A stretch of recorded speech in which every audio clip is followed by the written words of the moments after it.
Angel Binda വേൾഡിലേക്ക് ഏവർക്കും സ്വാഗതം. ഞാൻ ഇന്ന് നിങ്ങളെ പരിചയപ്പെടുത്താൻ പോകുന്നത് നമ്മുടെ വീട്ടിലുണ്ടല്ലോ പഴയ നൈറ്റികൾ കാണുമല്ലോ, അതായത് പുറമൊക്കെ പൊടിഞ്ഞ നൈറ്റികൾ കാണുമല്ലോ. ഈ നൈറ്റി ഈ പഴയതായി കഴിയുമ്പോൾ എന്തോ ചെയ്യണമെന്നാണ് ഞാൻ നിങ്ങൾക്ക് പറഞ്ഞു തരാൻ പോകുന്നത്. അപ്പൊ ഇതിന്റെ നല്ല ഭാഗം എടുത്തിട്ട് ബാക്കി നമുക്കങ്ങ് കളയാം.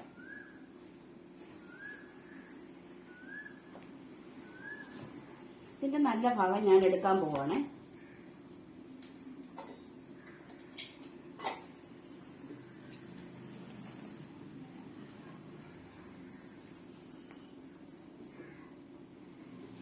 ഇത് നമുക്ക് ഒരു 36 ഇഞ്ച് കിട്ടിയ നല്ല ഭാഗം അത് അടയാളപ്പെടുത്തിയിട്ട്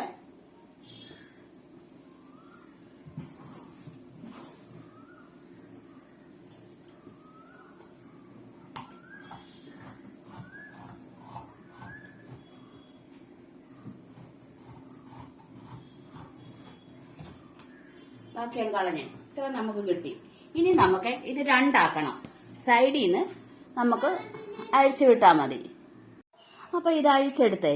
ഇനി നമ്മൾ എന്തെടുക്കണമെന്നറിയാം, നമ്മൾ മുകളിൽ നിന്ന് വെട്ടിയ ഭാഗം ഉണ്ടല്ലോ, ആ ഭാഗം അടിയിൽ വരത്തക്ക വിധം, ഇതാപ്പം ഇച്ചിരി കളറും ഒക്കെ ഉണ്ടല്ലോ, ഈ ഭാഗം ഇവിടെ വരത്തക്ക വിധം നമ്മളിത് മടക്കിയിടുക. ഇത് ഒരു പീസ് മടക്കിയിട്ട് അടുത്ത പീസ് കൂടെ മടക്കിയിടാൻ പോവുകയാണേ.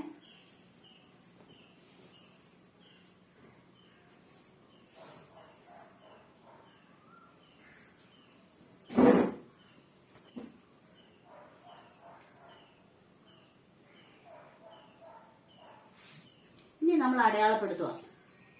നമ്മുടെ അരവണ്ണ എത്ര ആവശ്യത്തിന് ലൂസ് ഇട്ട് എത്ര വേണ്ടെന്ന് വെച്ചാൽ അതിവിടെ അടയാളപ്പെടുത്തുക. ഞാനിവിടെ 14 ഇഞ്ച് ഇട്ടിട്ടുണ്ട്. പിന്നെ 16 ഇഞ്ച് ഇറക്കത്തില് ഇവിടെ അടയാളപ്പെടുത്തി. ബാക്കി നമുക്ക് കാൽവണ്ണ എത്ര വേണ്ടെന്ന് വെച്ചാൽ അത് വേണം. ഇച്ചിരി ലൂസിൽ ഇരുന്നോട്ടെ. ഞാൻ 10 ഇഞ്ച് ലൂസിലാണ് 10 ഇഞ്ച് അടയാളപ്പെടുത്തി. അവിടുന്ന് നമ്മൾ ഇങ്ങോട്ട് വരച്ചു വരുവാണ്. ഒരു ലൂസ് പാൻറ്റിനുള്ള അളവാണ് ഞാൻ വരച്ചിട്ടിരിക്കുന്നത്.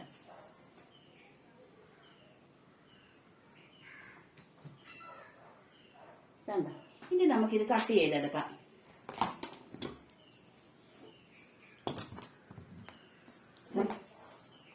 നമുക്ക് ഈ പാൻറ് നൈറ്റിയുടെ അടിയിൽ വിടാം, ടോപ്പിന്റെ അടിയിൽ വിടാം, അല്ലാതെ എങ്ങനെ വേണേലും വിടാം.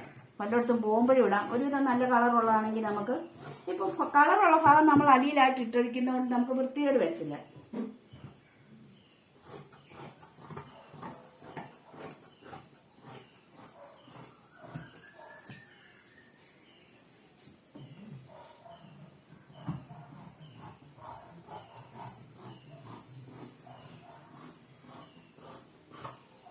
ഇനി നമ്മൾ എന്തെടുക്കണമെന്നറിയാം, സമചതുരത്തിൽ ഒരു കഷ്ണം വെട്ടിയെടുത്ത് നമ്മളിവിടെ 16 ഇഞ്ച് അടയാളപ്പെടുത്തിയില്ലയോ, അവിടെ ഈ മൂടിന്റെ അവിടെ പിടിപ്പിക്കാനായിട്ട് സമചതുരത്തിൽ ഒരു കഷ്ണം വെട്ടിയെടുക്കുക.